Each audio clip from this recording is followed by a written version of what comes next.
2021년 4월 25일 오전 6시 30분경 중국 저장성 인민병원 항문 직장 외과로 14살이었던 어린 소년이 두려움에 가득 찬 표정으로 소리칩니다. 선생님, 제발 도와주세요. 가재가 움직일수록 더 아파요. 미치겠어요. 내 몸속을 기어다니고 있다고요. 얘 좀 빼주세요. 응? 이게 무슨 소름 돋는 말인가? 가재가 왜 네 몸속을 기어다니니? 당연히 의사도 이 말을 듣고 너무 당황스러웠습니다. 제 의사 인생에 붉은 대추 씨앗 혹은 젓가락 혹은 계란은 빼낸 적이 있지만 살아있는 가재를 빼낸 적은 없어요. 바로 이 소년 CT를 찍게 되고요. 결과가 나오는데 배 복부에 가재가 아니 멀쩡한 거예요. 이상한 거 없는데? 뭐지? 이 어머니는요, 곧이어 타이저우 병원의 검사 결과지를 꺼내 의사에게 보여줍니다. 전날인 4월 24일 오후에 이 소년의 할아버지가 가재를 몇 마리 잡아오신 거예요. 14살 어린 마음에 이 소년, 가재들이 너무 신기했던 겁니다. 동시에 활기차게 움직이는 가재들을 보면서 얼마 전에 봤던 한 영상이 생각난 거예요. 얼마 전에 무슨 무인도에서의 생존인가? 무슨 영상에서 가재를 항문에 넣으면 이 가재 몸속의 물을 내가 빨아들이는 거지. 그렇게 나는 깨끗한 물을 얻고 나에게 수분이 다 빨린 가재는 말라져서 자연스럽게 항문으로 다시 빠져나온다고 했었던 것 같은데? 이참에 가재도 있겠다. 이걸 한번 해볼까? 그래서 그날 밤 12시쯤에 죽어있는 게 아닌 살아있는 가재를 자기 똥구멍에 집어넣은 거예요. 이걸 집어넣은 것도 의문이에요. 이 집게도 있는 살아있는 이걸 어떻게 집어넣은 건지. 여튼 이 가재의 수분이 진짜 직장으로 흡수되는지 알아보자. 제가 잘은 모르겠는데 바닷가재가 말라붙으면 자동적으로 항문에서 배출이 가능하대요. 여튼 이 소녀는 살아있는 가재를 넣었어요. 얼마 안 가 배가 곧 부풀어 오르는 걸 느꼈습니다. 약간의 통증까지. 처음에는 참을만 했어. 그런데 시간이 지날수록 통증이 더 심해지고 참을 수가 없는 거예요. 다음날 어른들은 이 소년의 고함치는 소리를 들었습니다. 살려주세요! 그렇게 맨 처음 타이저우 병원으로 옮겨집니다. 거기서 이리저리 봤더니 항문 내부 4cm 지점에 있네. 가재가 딱 껴가지고 있어. 이 가재를 딱 집어 빼내려고 의사들이 오만 소란을 다 피웠지만 결론은 이 가재 못 끌어냅니다. 와, 이 가재 똥구멍에서 그대로 살아있어. 의사가 뭘 어떻게 못하겠는 거예요. 그냥 더 큰 병원으로 가보세요.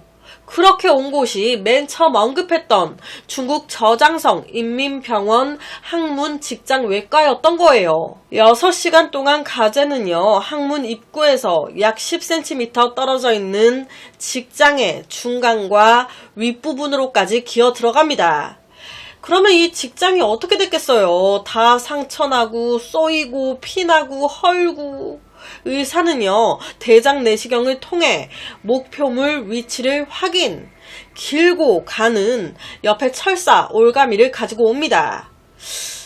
이 새끼 여기 있네. 항문 안에서 낚시하듯이 이 올가미를 쓱 가재 몸뚱이 중간에 끼우고 팍 잡아 당긴 거예요.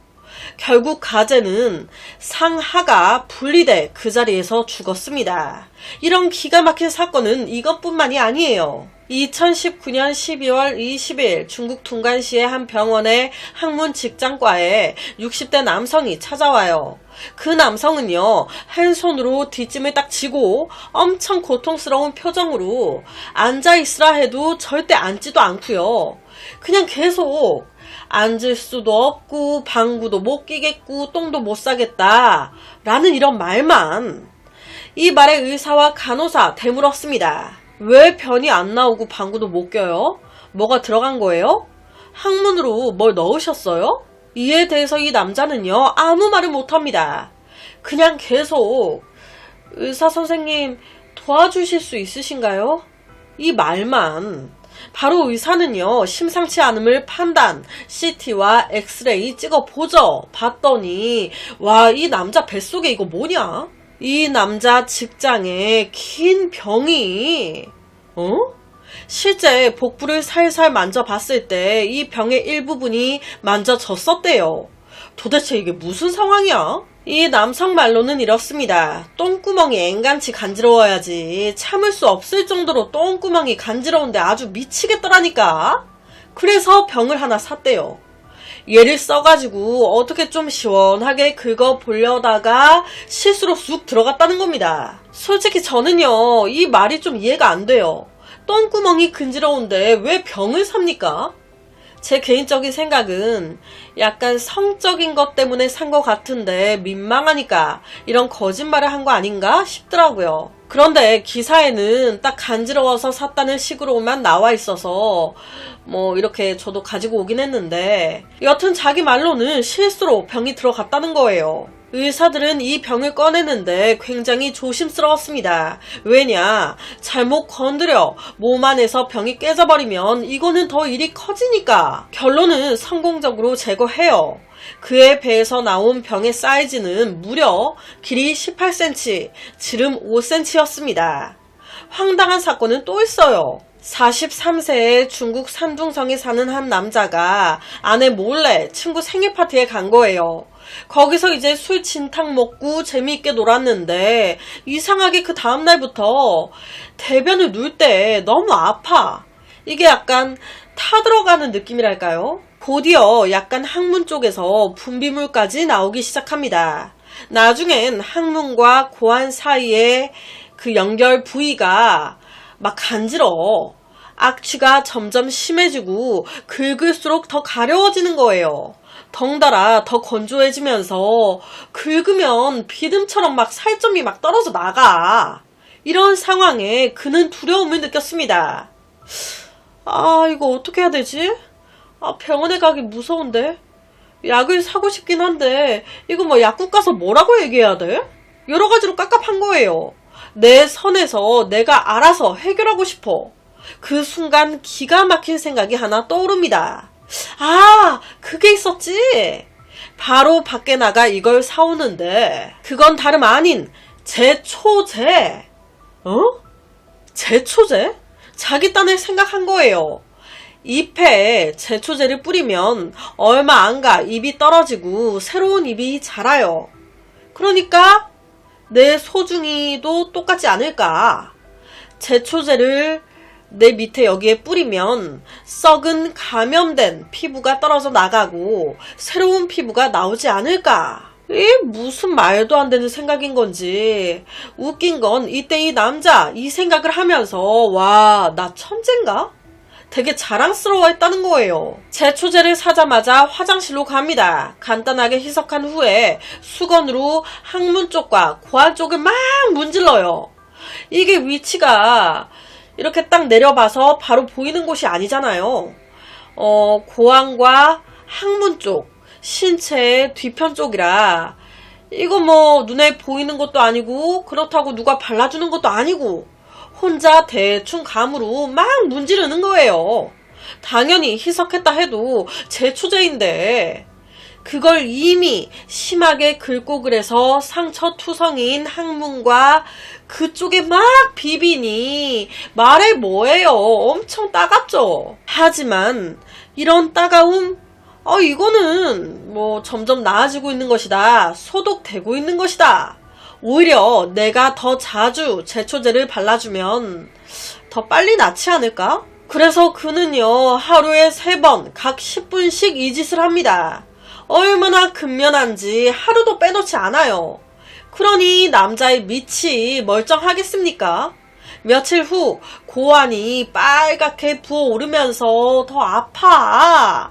피부까지 더 심하게 벗겨지기 시작하네. 남들이면 여기서 난리가 날 텐데 이때도 이 남자는 어떻게 생각하냐? 어라, 피부가 벗겨지기 시작하네? 역시나 제초제가 딱이네. 감염된 피부가 떨어져 나가고 새 피부가 나오려고 하는구나. 그래서 더 자주 더 제초제를 바르기 시작합니다. 하루에 4번, 한 번에 20분씩.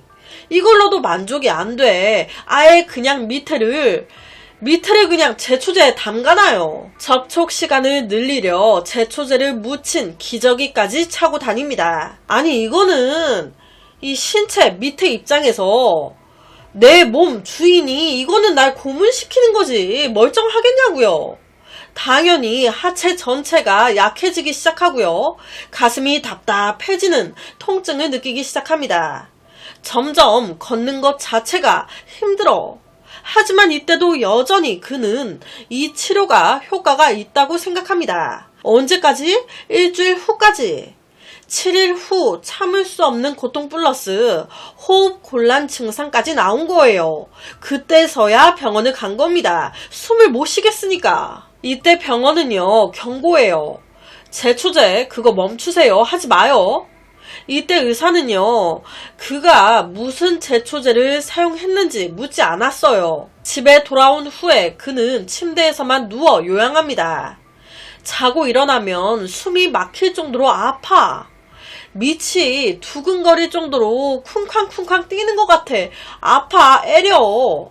결론은 다시 병원에 입원하게 되는데 이때 그의 밑에 상태, 이 밑에 전체가요 팅팅 부어오르고 피딱지까지 생겨요. 고환은 계속 피가 납니다. 고환에서 지속적인 출혈과 궤양까지 생긴 상태.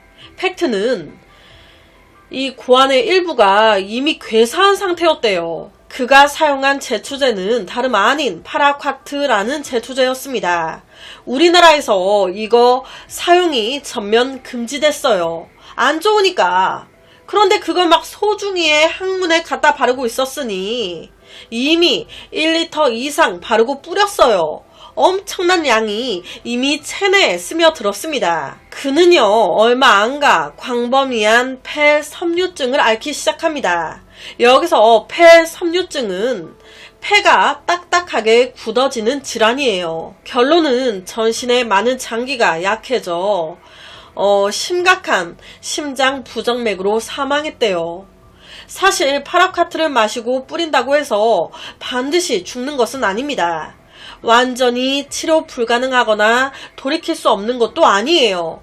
1년의 치료법이 있습니다. 바로 응급처치만 잘 해주면 치료 성공률은 약 60%. 하지만 치료를 미루면 이렇게 되는 거예요. 이들의 모든 원인은요, 항문 가려움이었습니다. 그런데 항문 가려움증은요, 흔히 볼 수 있는 질환이에요. 똥구멍이 간지러우면 병원을 가야죠. 아래가 불편하면 의사한테 가서 처방을 받아야지. 한 번도 의료 공부도 안 해본 사람이 뭘 안다고 혼자 치료하고 있어. 아플 땐 제발 좀 병원을 가세요. 혹여나 흥분을 추구하는 과정에서 스스로를 다치게 하지도 마십시오. 여기까지가 오늘 제가 준비한 사건입니다. 어떻게 들으셨나요? 정말 세상에 별의 별일 다 있죠. 제가 지금 코감기가 들어가지고 코맹맹이 소리가 나요. 그래서 좀 다소 듣기가 조금 불편하실 수도 있는데 얼른 낫도록 하겠습니다. 매일 저녁 10시 25분 모미지 업로드 구독과 좋아요 한 번씩 부탁드립니다. 내일 저녁 또 다른 사건으로 찾아뵙겠습니다.